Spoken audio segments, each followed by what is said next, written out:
માટે આપણી વચ્ચે પાંડે સાહેબ ઉપસ્થિત છે, ત્યારે તેમનું આપણે પુષ્પગુચ્છ દ્વારા સ્વાગત કરવા માટે માનનીય ડી.કે. ચંદાણી સાહેબ સેક્રેટરી શ્રી DLSને વિનંતી કરી કે માનનીય પાંડે સાહેબનું પુષ્પગુચ્છથી સ્વાગત કરે. તાળીઓના ગડગડાટથી વધાવશું મિત્રો.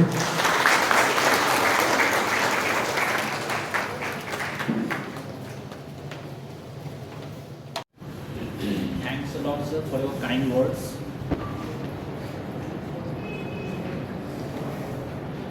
It is my privilege as well as pleasure too to be here in such a distinguished gathering of your lordships as well as the respected judicial members of the courts.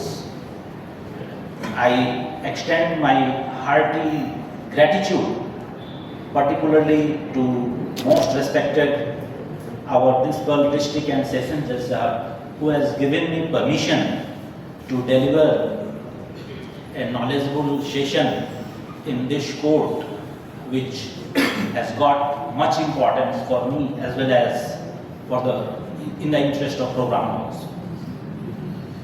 Actually, the history of tuberculosis is very ancient. It has been in existence. Yes, sir. Please. Yes, sir. Yes, sir. Please. दरअसल tuberculosis की बीमारी काफ़ी पुरानी बीमारी है. काफ़ी पुरानी यानी कितना पुराना, इसकी चर्चा अथर्ववेद में मिलती है. अथर्ववेद में इसका चर्चा है और ऋग्वेद में भी इसका चर्चा है.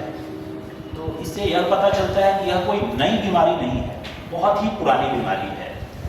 और जितना कि हमारा मानव सभ्यता का इतिहास पुराना है, शायद उतना ही पुराना है ये बीमारी. शुरू में जब ये बीमारी होती थी तो प्रायः वही परिस्थिति बन जाती थी जैसे आज के समय में अगर स्टेज 4 का कैंसर किसी को हो तो आज के समय में जैसे हम चिंतित हो जाते हैं, वैसे ही पुराने ज़माने में जब ट्यूबरकुलोसिस की बीमारी होती थी तो लोग काफ़ी परेशान और चिंतित होते थे कि अब शायद ठीक हो पाएगा या नहीं ठीक हो पाएगा. और इसका इलाज घर में भी नहीं होता था, सैनिटोरिया में भेजा जाता था, अलग आइसोलेटेड रखा जाता था पेशेंट को. और कई बार पेशेंट अच्छा होता था, कई बार उनकी मृत्यु भी हो जाती थी.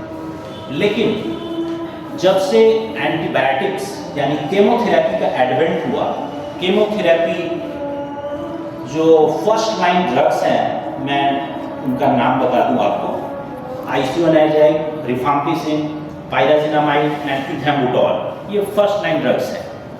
तो इन दवाओं के एडवेंट के बाद ट्यूबरकुलोसिस का इलाज संभव हो गया. और यदि पूरे समय तक इन दवाओं का नियम पूर्वक सेवन किया जाए तो यह बीमारी क्यूरेबल है और प्रिवेंटेबल भी है. लेकिन अब प्रश्न यह उठता है कि हम डिजीज के बर्डन को समझें कि पूरे विश्व के मानचित्र में इस बीमारी का क्या प्रिवेलेंस है या क्या इंसिडेंस है. तो इसको समझने के लिए एक वाक्य काफ़ी है कि पूरी विश्व की जो जनसंख्या है उसके 1/4 लोग इस इन्फेक्शन से ग्रस्त हैं. एक लाइन में हम अगर एक्सप्लेन करना चाहें तो पूरी विश्व की जनसंख्या के 1/4 लोग, यह मैं नहीं कर रहा, यह वर्ल्ड हेल्थ ऑर्गेनाइजेशन के द्वारा ग्लोबल ट्यूबरकुलोसिस रिपोर्ट 1997 से पब्लिश किया जाता है. पूरी दुनिया से 193 देश हैं. ऐसे तो टोटल 195 देश हैं, लेकिन 193 देश ऐसे हैं जो यूनाइटेड नेशंस के मेंबर स्टेट्स हैं. अब इन देशों में 30 ऐसे देश हैं जिनमें 87% जो ट्यूबरकुलोसिस के पेशेंट्स हैं वो निवास करते हैं, केवल 30 देशों में. इसका मतलब यह हुआ कि प्रेवलेंस और इंसिडेंस ऑफ ट्यूबरकुलोसिस सभी देशों में एक जैसा नहीं है, यह काफ़ी विविधता है इसमें. इसके भी कुछ कारण होंगे, बिना कारण का हम इसे, तो प्रश्न उठता है कि क्या कारण है. तो कारण यह है कि यह सभी लोगों को एक जैसा प्रभावित नहीं करता. जिनका इम्यूनिटी अच्छी, जिनके शरीर की रोग प्रतिरोधक क्षमता अच्छी है, अगर उनको इन्फेक्शन लग भी जाता है तो यह बीमारी के रूप में परिवर्तित नहीं हो पाती है. इन्फेक्शन ही रह जाता है। इन्फेक्शन एक अलग चीज है और एक एक्टिव डिजीज एक अलग चीज है। तो हमने जो अभी बात की कि 1/4 लोग इस बीमारी से इन्फेक्टेड हैं लेकिन टीबी के रोगी नहीं है। टीबी का रोगी होना एक अलग बात है और टीबी का इन्फेक्शन होना एक अलग बात है। अब इन्फेक्शन डोर्मेंट स्टेज में होता है, सुषुप्तावस्था में है बैक्टीरिया, इसमें ग्रो नहीं कर रहा है और जिस कारण लक्षण भी प्रकट नहीं होते हैं, टीबी के लक्षण प्रकट नहीं होते हैं। लेकिन इसका यह अर्थ नहीं कि शरीर में बैक्टीरिया नहीं है। हम उस बैक्टीरिया का नाम भी जान लेते हैं। इस बैक्टीरिया का नाम है माइकोबैक्टीरियम ट्यूबरकुलोसिस और यह एरोबिक बैक्टीरिया है। एरोबिक का अर्थ होता है इस बैक्टीरिया को ऑक्सीजन बहुत अधिक पसंद है। ऑक्सीजन के बिना इसका ग्रोथ नहीं होता है। इसी कारण से हमारे शरीर के ऐसे तो सभी अंगों में इसका इन्फेक्शन हो सकता है, लेकिन सबसे ज़्यादा जो इन्फेक्शन होता है लंग्स में होता है, फेफड़ा में होता है। कारण क्या कि फेफड़ा में चूंकि ऑक्सीजन का कंसंट्रेशन बहुत अधिक होता है, आसानी से मिल जाता है और यह एरोबिक बैक्टीरिया है, इसलिए फेफड़ा में ज़्यादातर ग्रो करता है और जिसे हम पल्मोनरी ट्यूबरकुलोसिस के नाम से जानते हैं। लेकिन ब्लड के द्वारा इसका स्प्रेड हो सकता है शरीर के अन्य अंगों में। अभी तक के चर्चा से हमें मिलता है कि माल न्यूट्रिशन या अंडर न्यूट्रिशन इसका one of the most important cause है। तो हम सभी लोगों को अपने भोजन पे संतुलित आहार, आजकल जैसे लोग फास्ट फूड लेते हैं, तो हमें सोचना चाहिए कि क्या यह हमारे शरीर के लिए लाभदायक है या हानिकारक है। यह हमें पोषक तत्व तो शायद नहीं दे पाएगा, लेकिन शरीर के नुकसानदेह हो सकता है। तो हमारे जो भी भोजन है उन पर हमें खास ध्यान देना है। एक टेक होम मैसेज अभी तक के लिए ये हो गया। दूसरा, अब यह बीमारी फैलती कैसे है? तो चूंकि यह फेफड़ा में यानी लंग्स में ज़्यादा कॉमन है, तो यह बीमारी ऐसे हवा के द्वारा फैलती है। अब हवा से तो हम बच नहीं सकते, हम सभी ब्रीदिंग श्वास लेते हैं, तो इसका अर्थ यह हुआ कि यह बीमारी हम में से किसी को भी हो सकती है, क्योंकि श्वास तो हम सभी लोग लेते हैं। ये तो नेचुरल फिनोमेना है, फिजियोलॉजिकल फिनोमेना है। अगर कोई टीबी का पेशेंट हो और वह कफिंग करे या फिर स्नीजिंग करे या फिर बातचीत करे या फिर हंसे, यानी एक्सपायरेटरी मैन्योवर जिसे बोलते हैं, इन सभी प्रक्रियाओं में एक्सपायरेशन होता है, एक्सपायरेटरी मैन्योवर होता है, तो इसमें जो बैक्टीरिया है वो ड्रॉपलेट्स के फॉर्म में वातावरण में आ जाता है। अब ये जो ड्रॉपलेट्स है ये कई घंटों तक हवा में वो डस्ट के साथ मिलकर के वर्तमान रहते हैं।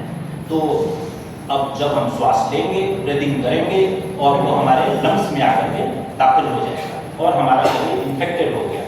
अब आगे क्या फ्यूचर होगा, क्या उसका आगे का क्या भविष्य है, वह निर्भर करता है हमारे शरीर के रोग प्रतिरोधक क्षमता के ऊपर। अगर हमारे शरीर में रोग प्रतिरोधक क्षमता है तो इन्फेक्शन पे हम विजय प्राप्त करेंगे, हम बीमार नहीं होंगे। लेकिन अगर रोग प्रतिरोधक क्षमता कम है तो हम इस बीमारी से ग्रस्त हो जाएंगे। अब यह भी जानने लायक है कि इस बीमारी के लक्षण क्या हैं। अगर यह बीमारी हो ही गया तो हमें पता कैसे चले यही बीमारी है। तो जो सामान्य लक्षण हैं वो 4 सामान्य इसके लक्षण हैं। कफ, हम सभी लोग जैसा कि जानते हैं कफ, लेकिन परसिस्टेंट कफ, 2 हफ्ते या उससे अधिक समय से अगर खांसी हो रहा है और जो सामान्य एंटीबायोटिक्स हैं उनसे अगर वह कफ ठीक नहीं हो रहा है, इसका यह होगा कि हमें अपने बलगम, स्पुटम, गुजराती में जिसे हम गल्फा करते हैं, अपने गल्फे की जांच करानी चाहिए।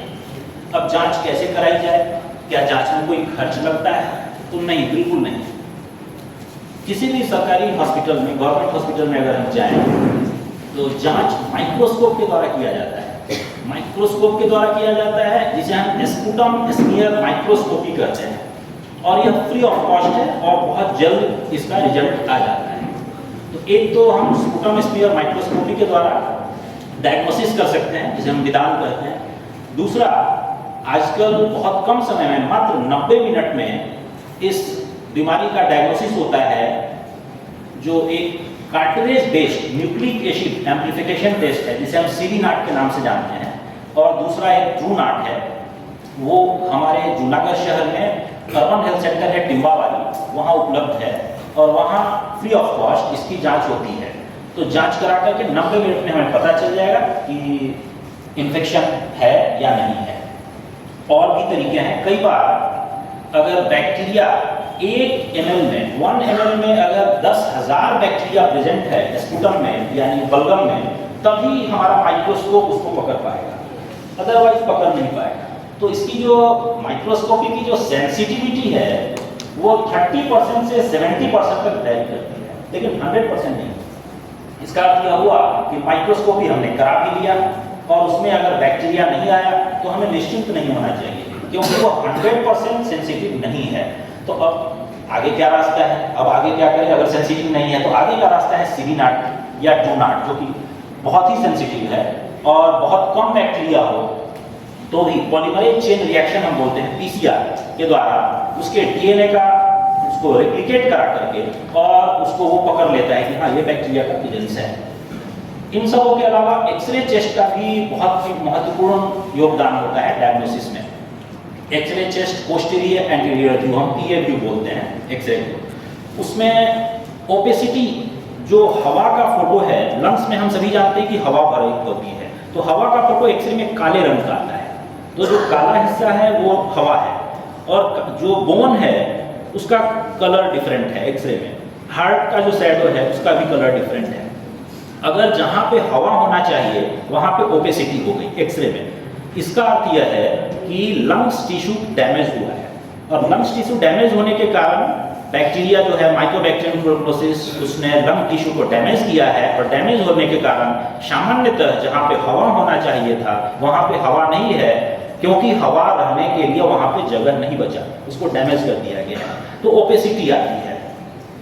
अगर मामूली इन्फेक्शन होता है तो इनफिल्ट्रेटिव लीजन हम करते हैं और अगर थोड़ा ज़्यादा इन्फेक्शन होता है तो कैविटरी लीजन करते हैं, जिसे हम एक्सरे में पहचान सकते हैं एक्सरे देख करके। एक्सरे का एक दूसरा फायदा यह है कि अगर स्पुटम स्मीयर यानी कि हमने गलफे की जांच कराई और गलफे में बैक्टीरिया नहीं पाया गया, अगर जिसे हम बैक्टीरिया अगर नहीं पाया गया लेकिन एक्सरे में अगर ओपेसिटी मिल गई तो हम फिर भी ट्यूबरकुलोसिस का इलाज शुरू कर सकते हैं इसके द्वारा।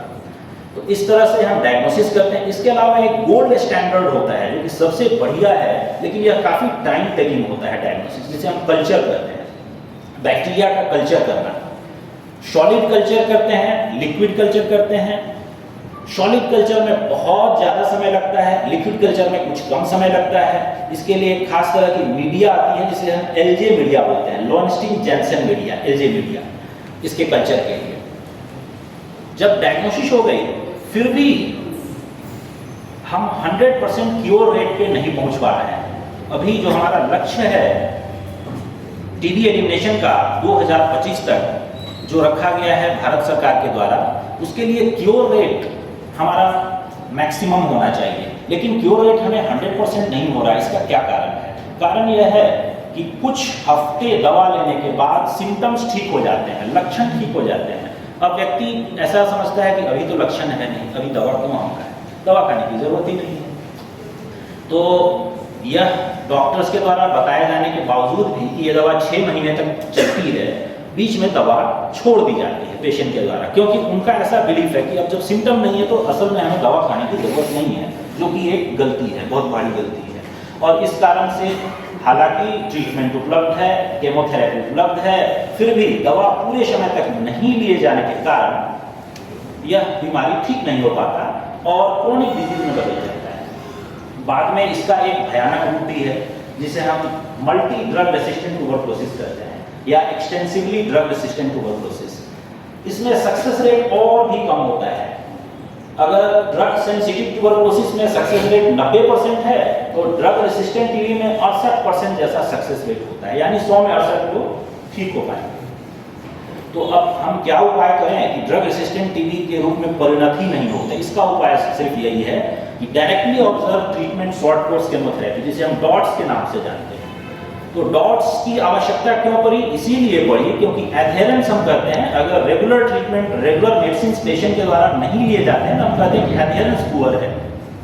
तो एडहेरेंस पुअर है तो इसका सॉल्यूशन क्या है? इसके सॉल्यूशन के रूप में जो रिकमेंड किया गया वह रिकमेंड किया डॉट्स प्रणाली, डायरेक्टली ऑब्जर्व ट्रीटमेंट। कोई भी स्वास्थ्य कार्यकर्ता, हेल्थ वर्कर या कोई भी परिवार के व्यक्ति भी हो सकते हैं, कोई समाज का व्यक्ति भी हो सकता है, जो यह जिम्मेदारी ले सकता है, प्रतिदिन जब व्यक्ति दवा खाएगा तो हमारे नज़रों के सामने में दवा मैं खिलाऊंगा और एक ट्रीटमेंट कार्ड होता है, उसमें टिक कर दिया जाता है जिससे 100% श्योर हो सके कि हाँ दवा रेगुलरली चल रही है। हालांकि यह कोई बहुत बड़ी बात नहीं है, लेकिन यह प्रैक्टिकली हो नहीं पा रहा है, जिस कारण से 1993 में वर्ल्ड हेल्थ ऑर्गेनाइजेशन के द्वारा इसे ग्लोबल इमरजेंसी घोषित किया गया। ग्लोबल इमरजेंसी है ट्यूबरकुलोसिस से। तो अब आज के दिन का हम सभी लोगों के इकट्ठा होने का उद्देश्य यही है कि हम खुद भी जागरूक बने और उन लोगों को भी जागरूक करें जिन सके। अब मैं चाहूंगा कि अगर आप में से कोई प्रश्न हो तो आप प्रश्न पूछ सकते हैं और मैं प्रयास करूंगा जवाब देने का। सर इसकी जो ट्रीटमेंट है वो बिल्कुल फ्री है, कहाँ पर मिलती है वो प्लीज? जी, आपने बहुत अच्छा प्रश्न पूछा। इसकी ट्रीटमेंट बिल्कुल फ्री है। न सिर्फ ट्रीटमेंट फ्री है बल्कि एक योजना है निक्षय पोषण योजना, जिसे हम शॉर्ट पे NPY के नाम से जानते हैं। इस योजना के तहत 1000 रुपये प्रति माह पेशेंट को डायरेक्ट बेनिफिट ट्रांसफर DBT के द्वारा उनके अकाउंट में पहुंचा दिया जाता है। जब भी किसी गवर्नमेंट हेल्थ सेंटर में इलाज शुरू किया जाता है तो पेशेंट का डिटेल्स ले लिया जाता है होम विजिट के द्वारा, उनका अकाउंट नंबर और घर के कितने मेंबर्स हैं। एक काम और किया जाता है कि जो घर के मेंबर्स हैं उनका स्क्रीनिंग कर दिया जाता है। अगर घर में किसी को ट्यूबरकुलोसिस का इन्फेक्शन है तो यह प्रोबेबिलिटी बहुत अधिक है कि घर के लोगों को भी ट्यूबरकुलोसिस का इन्फेक्शन लग जाए, तो उसको हम स्क्रीनिंग बोलते हैं। इस स्क्रीनिंग को एक्सरे के द्वारा किया जाता है। पहले हम सिम्टम स्क्रीनिंग करते हैं, फिर एक्सरे के द्वारा स्क्रीनिंग करते हैं, और अगर ट्यूबरकुलोसिस का डिजीज नहीं है तो हम एक बोलते हैं TPT यानी ट्यूबरकुलोसिस प्रिवेंटिव ट्रीटमेंट, जो कि वर्ल्ड हेल्थ ऑर्गेनाइजेशन के द्वारा रिकमेंडेड है। पहले हम आइसोनियाजाइड प्रोफिलैक्सिस थेरेपी इसको बोलते थे, INH 10 मिलीग्राम पर KG of body weight 6 months या उससे ज़्यादा ज़रूरत हो दे करके जो इन्फेक्शन है उसको खत्म करने का प्रयास किया जाता है, ताकि भविष्य में वह इन्फेक्शन डिजीज के रूप में कन्वर्ट नहीं हो सके, एक्टिव डिजीज नहीं बन सके। इसमें जब अंडर न्यूट्रिशन होता है या माल न्यूट्रिशन तो डेथ रेट ज़्यादा होता है, तो उससे हमें खास बचना है। जो छोटे बच्चे हैं, खास करके 1 साल के बच्चे, उनमें रोग प्रतिरोधक क्षमता अभी विकसित नहीं होता है, तो उनको उनके लिए बहुत जरूरी है कि उनको TPT दिया जाए, ट्यूबरकुलोसिस प्रिवेंटिव ट्रीटमेंट दिया जाए, और खास करके BCG का टीका। यह एक ऐसा टीका है जो कि बच्चों को भयानक रूप वाले ट्यूबरकुलोसिस से बचाता है। तो यह BCG का टीका 1 साल के जन्म के तुरंत बाद लगवाना चाहिए, लेकिन 1 साल तक बच्चों को अवश्य लगवाना चाहिए। और कोई प्रश्न हो तो मुझे पूछिए। Yes sir. सर, जो कॉज की बात करें यानी कि इटियोलॉजी में यह एक इन्फेक्शस डिजीज है, तो इसका कॉज इन्फेक्शन है, माइकोबैक्टीरियम ट्यूबरकुलोसिस बैक्टीरिया का इन्फेक्शन है। और वह इन्फेक्शन चाहे हवा के द्वारा, ड्रॉपलेट्स के द्वारा हो या किसी भी तरह से, अगर इन्फेक्शन बैक्टीरिया शरीर के अंदर आ गया और रोग प्रतिरोधक क्षमता अगर कम है तो that is the transformation of the bacteria from one person to another. That I am not asking. I am just asking what are the main causes, whether it will be Okay. whether the pollution. Got your point. Yeah. Got your point. So, sir, you want to know the risk factors. Risk factors. What are the risk factors? How much the person will get infected from the disease? Exactly. So, if we talk of the risk factors, the first and foremost risk factor is undernutrition and malnutrition. The second risk factor is smoking. Whenever a person smokes, the ciliary movement of trachea, the cells of the trachea is prevented, so the defense mechanism is lowered down and there is likelihood of tuberculosis infection. The third is alcohol use disorder. In cases of alcohol use disorder, the immunity is lowered down and there is probability of getting this infection. There are other causes also. HIV infection. As we know, in HIV infection, the immunity is lowered down and naturally it is called opportunistic infection. This is called opportunistic infection. So in any case of HIV, people living with HIV, the most common infection is tuberculosis because the body is not able or capable to defend itself. So, the things that as alcohol is to be considered the one of the cause of the TB. One of the risk factors. Risk factor. One of the risk factors. But now, as you said, sir, the oxygen is one of the important. More of oxygen, the growing of the TB is more. Yes. But if you said that if the science speaks, the person who consuming the liquor or any liquor, then it's downgrading the oxygen level in the body. Consumption of oxygen, liquor is downgrading the oxygen level. So whether it will be growing, that's the cases also. Actually, consumption of alcohol leads to it is hepatotoxic, and most of the proteins are manufactured in liver due to hepatotoxicity. The normal physiology is disturbed and the immunity is lower down and the person becomes more prone to tuberculosis. Whether the pollution is also considered one of the causes? Silicosis. In case of occupational diseases, there are certain occupational diseases, just like silicosis or pneumoconiosis. In that case also, the person is prone to get infected, and actually these types of populations are called vulnerable population. So when we plan a screening of the general population, instead of screening 100% population, we focus on vulnerable population. Vulnerable population is that population in which the chances or probability of incidence or prevalence of tuberculosis is much more as compared to the general population. So, vulnerable population screening is done, mapping is done, and in that way we try to diagnose and treat the case. If we are successful in diagnosing, and early diagnosis is one of the most important way to prevent the spread of the disease, because after a few weeks of treatment, the patient becomes non-infectious. It turns to non-infectious, and in this way. So where we stand right now in the world? It's a very nice question, sir. Sir, I would like to refer the Global Tuberculosis Report 2024, where we can get the answer of your question, sir. Actually, there are 5 countries in the world which account for 56% of the total tuberculosis cases. Among those 5 countries, I would like to enumerate. India, 26%. So 26% of all the cases is in our 26% of cases in our country. So we can say that we are standing on the first. We rank one. Top. We rank one, and the second country is Indonesia. That is 10%. That contributes 10%. The third country is China. That contributes 6.8%. The fourth country is Philippines. That contributes 6.8%. And the fifth country is Pakistan. That contributes 6.3%. So it has been reported in World Tuberculosis Report, Global Tuberculosis Report by the World Health Organization. And this is the data analysis of the prevalence and incidence in different countries. So we need to be cautious. We need to help others.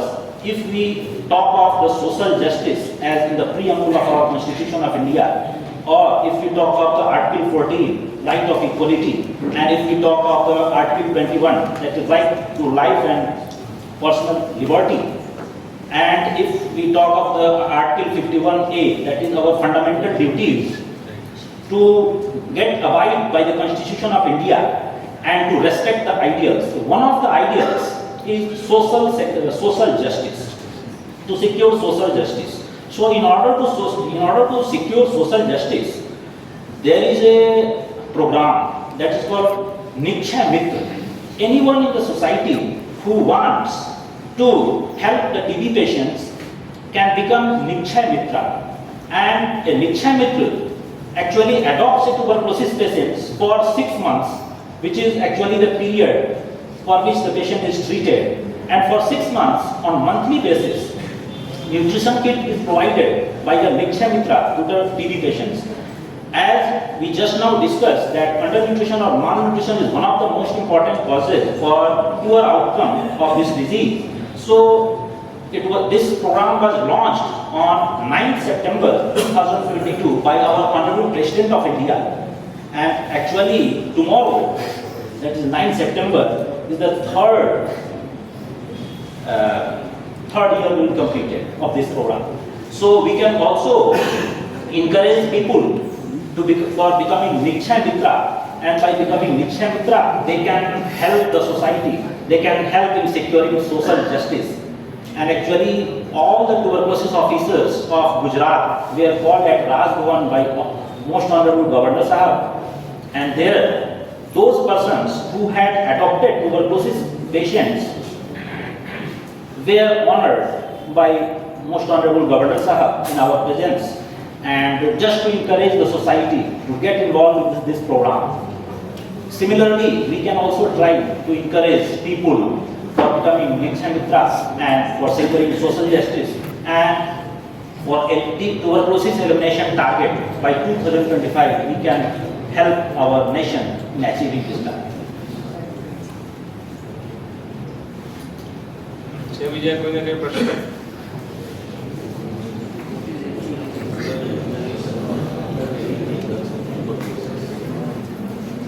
how much prescribed time it takes to cure the disease of tuberculosis?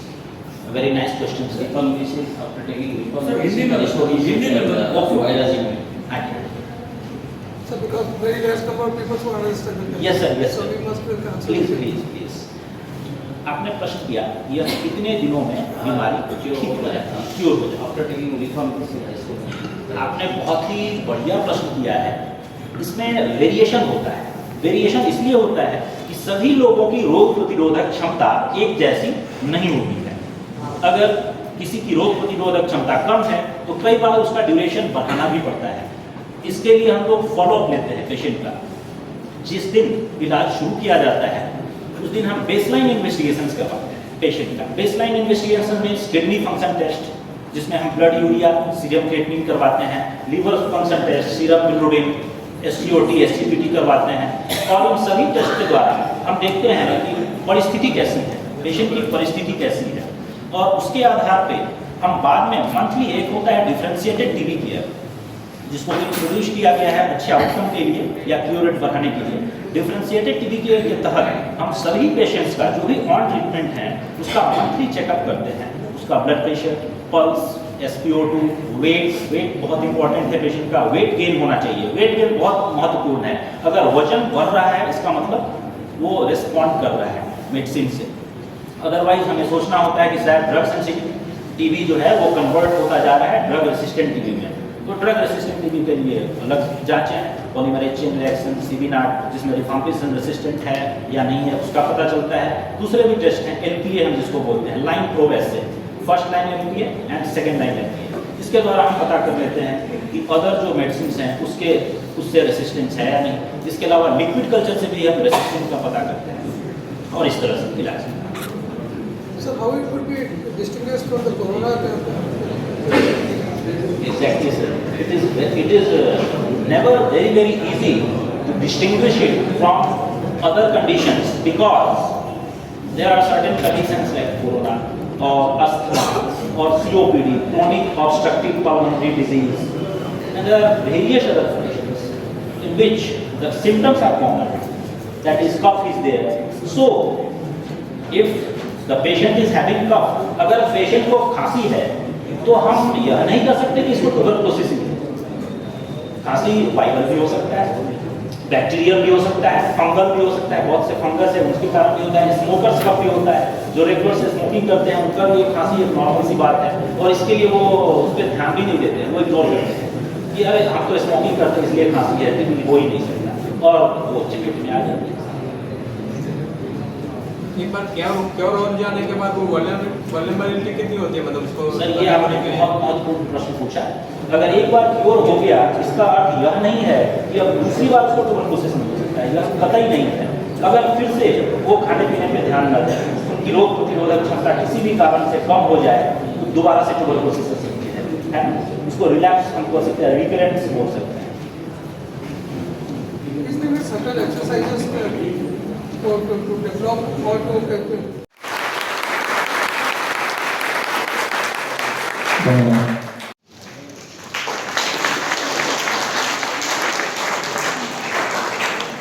ત્યારબાદ additional session જજ Shri A.R. Rana સાહેબને moment of તાળીઓથી વધાવજો મિત્રો, તાળીઓ. ત્યારબાદ principal senior civil જજ Shri A.K. Bhatt સાહેબને moment આપવા માટે હું પાંડે સાહેબને વિનંતી કરીશ.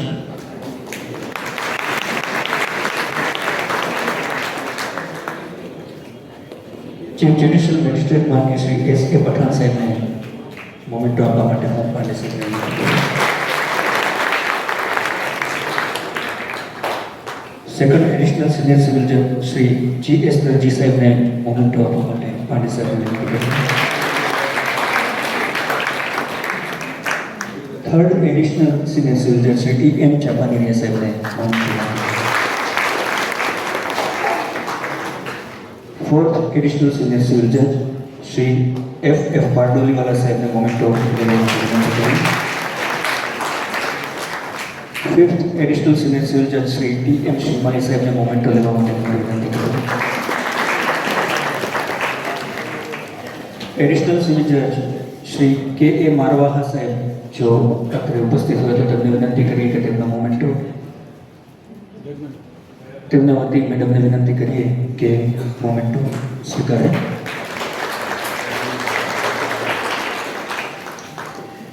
શ્રી H.K. દાસાણી સાહેબ સેકન્ડ એડિશનલ સિવિલ જજ જો હાજર ન હોય તો તેમના વતી મેડમને વિનંતી કરીએ કે મોમેન્ટો સ્વીકારે. શ્રીમતી H. દાસાણી સાહેબને પણ વિનંતી તેમનો મોમેન્ટો સ્વીકારે પ્લીઝ.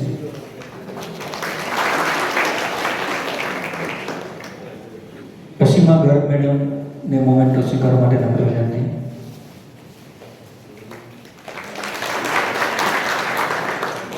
ત્યારબાદ P.R. છાપિયા સાહેબને મોમેન્ટો સ્વીકારવા વિનંતી.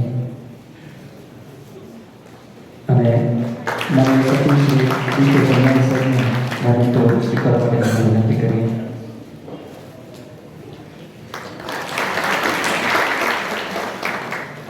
ધન્યવાદ. આપ સૌએ આ કાર્યક્રમને